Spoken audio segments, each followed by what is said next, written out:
സുരേഷ് ഗോപി കള്ള തിരുമാലി, പക്ക ഫ്രോഡ്. പറയുന്നത് പൊളിറ്റിക്സ് കേരള അല്ല കേട്ടോ, ഹിമവൽ ഭദ്രാനന്ദയാണ്. നമ്മുടെ തോക്കുസ്വാമി ഹിമവൽ ഭദ്രാനന്ദ നിലമ്പൂർ ഇലക്ഷനുമായി ബന്ധപ്പെട്ട് രംഗത്ത് ഇറങ്ങിയിരുന്നു. അദ്ദേഹത്തിന് ഒരു സംഘടനയുണ്ട്, അഖിൽ ഭാരത ഹിന്ദു മഹാസഭ എന്നൊക്കെയാണ് ആ സംഘടനയുടെ പേര്. ഭീകര സംഘടനയാണ് അഖിൽ ഭാരതീയ ഹിന്ദു മഹാസഭ എന്നൊക്കെയാണ് ആ സംഘടനയുടെ പേര്. പലതും പല വിധത്തിൽ പറയുന്നുണ്ട്. അദ്ദേഹവും ഒരു തവണ ഒരു സംഘടനയുടെ പേര് പറയും, പിന്നെ മറ്റൊന്ന് മാറ്റി പറയും. ഭാരതീയ ആണോ ഭാരതമാണോ എന്നുള്ളത് ഇപ്പോഴും വ്യക്തമല്ല. എന്തായാലും അവിടെ ഒരു വർമ്മയെ സ്ഥാനാർത്ഥിയാക്കി നിർത്തിയിരുന്നു. നിലമ്പൂരിൽ വർമ്മയെ സ്ഥാനാർത്ഥിയാക്കി നിർത്തി വോട്ടൊക്കെ പിടിക്കാൻ വേണ്ടി അങ്ങനെ ഇറങ്ങി തിരിച്ചു ഹിമവൽ ഭദ്രാനന്ദ. എന്തായാലും തോക്കുസ്വാമി ഹിമവൽ ഭദ്രാനന്ദയ്ക്ക് പണി 8ൻ്റെതല്ല 16ൻ്റെതാണ് കിട്ടിയത്. ഈ സ്ഥാനാർത്ഥിത്വം പിൻവലിച്ചു. അത് BJP പറഞ്ഞിട്ട് കണ്ണിങ്ങായി ചെയ്തതാണ് എന്നാണ് നമ്മുടെ തോക്കുസ്വാമി പറയുന്നത്. മാത്രമല്ല, തോക്കുസ്വാമി പറയുന്ന ഒരുപാട് കാര്യങ്ങളുണ്ട്. ആ കാര്യങ്ങളൊക്കെ വളരെ ഗുരുതരമായ ആരോപണങ്ങളാണ്. തോക്കുസ്വാമി ജയിലിൽ പോകുമോ എന്നുള്ളത് ഇനി ആർക്കറിയാം. എന്തായാലും പത്മനാഭസ്വാമി ക്ഷേത്രത്തിൽ ഒരു ഗോശാല ഉണ്ടായിരുന്നെന്നും ആ ഗോശാലയുടെ പേരിൽ സുരേഷ് ഗോപി അഴിമതി കാണിച്ചെന്നും ഒക്കെയാണ് പറയാതെ പറഞ്ഞിരിക്കുന്നത് തോക്കുസ്വാമി കൃത്യമായി രാഷ്ട്രീയ കളരിയിലേക്ക് ഇറങ്ങിയിരിക്കുന്നു. പത്മനാഭസ്വാമി ക്ഷേത്രത്തിൻ്റെ പേരിൽ സുരേഷ് ഗോപിയും RSSും BJPയും എല്ലാം വലിയ തോതിലുള്ള ഫണ്ട് വെട്ടിപ്പാണ് നടത്തിയിരിക്കുന്നത്. അത് തുറന്നു പറഞ്ഞു. മാധ്യമങ്ങളോട് തുറന്നു പറയുമ്പോൾ തോക്കുസ്വാമിക്ക് പണ്ടത്തെ പോലെ മണ്ടത്തനം വിളമ്പാൻ പറ്റില്ല. അതുകൊണ്ട് സുരേഷ് ഗോപിയുടെ പേര് പറഞ്ഞില്ല. മറിച്ച് നിലമ്പൂർ ഇങ്ങെടുക്കുക എന്ന് പറയുന്ന ഒരു BJP നേതാവ് എന്ന് മാത്രമാണ് അദ്ദേഹം പറഞ്ഞത്. എന്തായാലും ആധിപത്യം നിലമ്പൂരിൽ ഒരു അംഗത്തിന് തൻ്റെ സ്ഥാനാർത്ഥിയെ നിർത്തിയ അനീഷ് വർമ്മ എന്ന സ്ഥാനാർത്ഥിയെ നിർത്തിയ തോക്കുസ്വാമിക്ക് BJP അങ്ങ് കൃത്യമായി പണി കൊടുത്തിരിക്കുന്നു. ആ സ്ഥാനാർത്ഥിത്വം പിൻവലിച്ചിരിക്കുന്നു. അയാൾക്ക് മത്സരിക്കാൻ വയ്യെന്നാണ് പറയുന്നത്. ഇതാണ് തോക്കുസ്വാമിയെ കുപിതനാക്കി മാറ്റിയിരിക്കുന്നത്. തോക്കുസ്വാമി കുപിതനായി മാറുമ്പോൾ BJPയുടെ നേതാക്കളുടെ ചീട്ട് കയറുകയാണ്. തോക്കുസ്വാമി കുറേ കാലമായി കേരള രാഷ്ട്രീയത്തിൽ നിലനിൽക്കുന്നുണ്ട്. കേരള രാഷ്ട്രീയത്തിൽ പല അനാവശ്യ കാര്യങ്ങളിലും അദ്ദേഹം കയറി ഇടപെടുന്നുണ്ട്. അനാവശ്യ കാര്യങ്ങളിൽ ഇടപെട്ട് നാറ്റക്കേസായി മാറുന്നുണ്ട്. നിലമ്പൂരിൽ സ്ഥാനാർത്ഥിയെ നിർത്തിക്കൊണ്ട് രംഗത്ത് വന്ന തോക്കുസ്വാമി ഇപ്പോൾ പറയുന്നു RSSും BJPയും ചേർന്നാണ് തൻ്റെ സ്ഥാനാർത്ഥിയെ പിൻവലിച്ചതെന്ന്. മാത്രമല്ല, അഴിമതിയുടെ വലിയ കഥകൾ പറയാനുണ്ട് ഇപ്പോഴത്തെ BJP നേതാവ് സുരേഷ് ഗോപിക്കെന്ന്.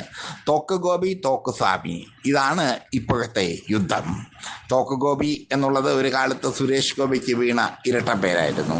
കാരണം അദ്ദേഹത്തിൻ്റെ സിനിമയിലൊക്കെ തോക്ക് ഒരു അനിവാര്യ ഘടകമാണ്. മെഷീൻ കണ്ണൊക്കെ എടുത്തു വെച്ച് അങ്ങനെ തകർക്കുന്ന സുരേഷ് ഗോപി. അത് ഒരു കാലഘട്ടത്തിൽ അദ്ദേഹത്തിൻ്റെ പ്രേക്ഷകരെ കോൾമയിർ കൊള്ളിച്ചിരുന്നു.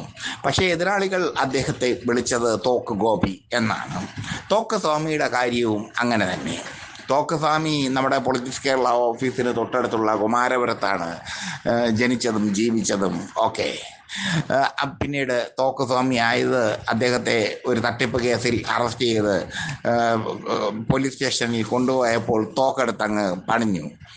അവിടെ തോക്ക് പൊട്ടിച്ചപ്പോൾ തോക്കുസ്വാമിയായി മാറി. അദ്ദേഹത്തിൽ നിന്ന് തോക്കൊക്കെ പിടിച്ചെടുത്ത് പോലീസ് നല്ല അന്തം വിട്ട ചാർത്തി വിട്ടു. ഇപ്പോൾ അദ്ദേഹം രാഷ്ട്രീയത്തിലേക്ക് ഇറങ്ങിയിരിക്കുകയാണ്. രാഷ്ട്രീയത്തിലേക്ക് ഇറങ്ങിക്കൊണ്ട് ഒരു പാർട്ടിയെ തന്നെ അങ്ങ് പ്രഖ്യാപിച്ചിരിക്കുകയാണ്.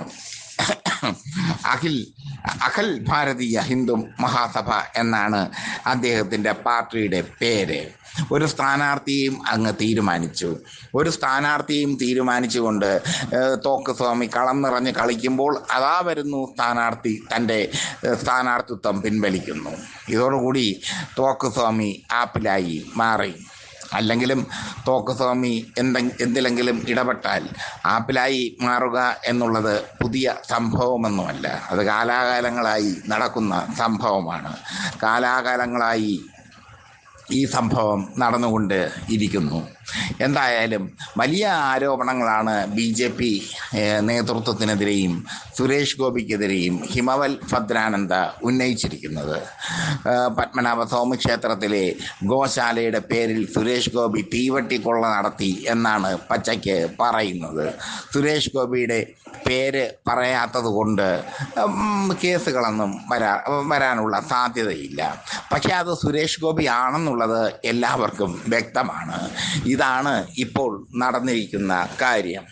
എന്തായാലും നിലമ്പൂരിൽ മത്സരത്തിന് സ്ഥാനാർത്ഥിയെ നിയോഗിച്ചുകൊണ്ട് രാഷ്ട്രീയ രംഗത്തും ഒരു നല്ലൊരു കളി കളിക്കാൻ ഹിമവൽ ഭദ്രാനന്ദ ശ്രമിച്ചു. ഒന്ന്, ഹിമവൽ ഭദ്രാനന്ദ എന്നത് ഒരു വെറും സന്യാസി മാത്രമല്ല. രാഷ്ട്രീയപരമായും സാമൂഹികപരമായും അയാൾ കുറേ കാര്യങ്ങളിൽ ഇടപെടുന്നുണ്ട്. ചിലപ്പോൾ അയാൾ നക്സലൈറ്റായി മാറും, ചിലപ്പോൾ അയാൾ സംഘപരിവാറുകാരനായി മാറും, ചിലപ്പോൾ അയാൾ അതിലും വലിയ തീവ്ര ഹിന്ദുത്വവാദിയായി മാറും. എന്തായാലും നിലമ്പൂരിൽ ഒരു സ്ഥാനാർത്ഥിയെ, ഒരു പാർട്ടിയെ, അല്ലെങ്കിൽ ഒരു പ്രസ്ഥാനത്തെ രൂപീകരിക്കുകയും ആ പ്രസ്ഥാനത്തിന് പ്രതിനിധിയായി ഒരു നേതാവിനെ, ഒരു സ്ഥാനാർത്ഥിയെ അവതരിപ്പിക്കുകയും ചെയ്തു ഹിമവൽ ഭദ്രാനന്ദ, തോക്കുസ്വാമി. എന്തായാലും തോക്കുസ്വാമി ഏർപ്പെടുത്തിയ സ്ഥാനാർത്ഥി തോക്കുസ്വാമി വഞ്ചിച്ചു. അതുകൊണ്ട് തന്നെ തൽക്കാലം താൻ നിലമ്പൂരിലെ ഇലക്ഷനിൽ നിന്ന് പിന്മാറുന്നു എന്നാണ് തോക്കുസ്വാമി ഭദ്രാനന്ദ പറഞ്ഞിരിക്കുന്നത്, ഹിമവൽ ഭദ്രാനന്ദ പറഞ്ഞിരിക്കുന്നത്. ഹിമവൽ ഭദ്രാനന്ദയെ ഞാൻ പരിചയപ്പെടുന്നതും കേൾക്കുന്നതും ഒക്കെ പണ്ട് കലാകൗമുദി ഇറക്കിയ ഫയർ എന്ന ഒരു മാസികയിലൂടെയാണ്, ഒരു അശ്ലീല മാസികയിലൂടെയാണ്. അതിൽ അദ്ദേഹം നിരന്തരം കോളങ്ങൾ ചെയ്യുകയും അദ്ദേഹത്തെ പറ്റി ഒരുപാട് ലേഖനങ്ങൾ വരികയും ഒക്കെ ചെയ്തു. അന്ന് ആ ഫയർ എന്ന് പറയുന്ന പ്രസിദ്ധീകരണം നോക്കിയിരുന്നത് സുരേഷ് പറവന്തൂർ എന്ന വ്യക്തിയായിരുന്നു. ആ കാലത്തിൽ മരണമടഞ്ഞ സുരേഷ് പറവന്തൂർ ലിവർ ഡിസീസ് ബാധിച്ചാണ് അദ്ദേഹം മരണമടഞ്ഞത്. അദ്ദേഹമാണ് എന്നോട് ഹിമവൽ ഭദ്രാനന്ദയെക്കുറിച്ച് പറയുന്നത്. പിന്നീട് സിനിമാ മംഗളത്തിൻ്റെ എഡിറ്ററായ പല്ലിശ്ശേരിയും ഹിമവൽ ഭദ്രാനന്ദയെ പറ്റി എന്നോട് പറഞ്ഞിട്ടുണ്ട്. ഹിമവൽ ഭദ്രാനന്ദ നടത്തുന്ന പ്രവചനങ്ങൾ കറക്റ്റാണ്, പക്ഷെ അദ്ദേഹത്തെ കിട്ടാൻ പാടാണ്. ഒരു പ്രവചനത്തിന് കൊടുക്കേണ്ടത് വലിയ തുകയാണ് എന്നൊക്കെ പല്ലിശ്ശേരി ചേട്ടൻ എന്നോട് പറഞ്ഞിരുന്നു. അതുകൊണ്ട് തന്നെ ഹിമവൽ ഭദ്രാനന്ദയെ നേരിട്ട് കാണുവാനും അല്ലെങ്കിൽ നേരിട്ടൊരു അപ്പോയിൻമെൻ്റ് എടുത്ത് പോകാനും ഒന്നും എനിക്ക് സാധിച്ചില്ല. കാരണം അപ്പോയിൻമെൻ്റ് എടുക്കുമ്പോഴേ പൈസ ചോദിക്കുന്ന വ്യക്തിയായി അയാൾ വളർന്നു കഴിഞ്ഞു. എന്തായാലും ഇപ്പോൾ അയാൾ അതിലും അപ്പുറമായി വളർന്നിരിക്കുന്നു. അയാളുടെ തീരുമാനങ്ങൾ, അയാളുടെ നിലപാടുകൾ വലിയ ചർച്ചാ വിഷയമായി മാറുന്നു.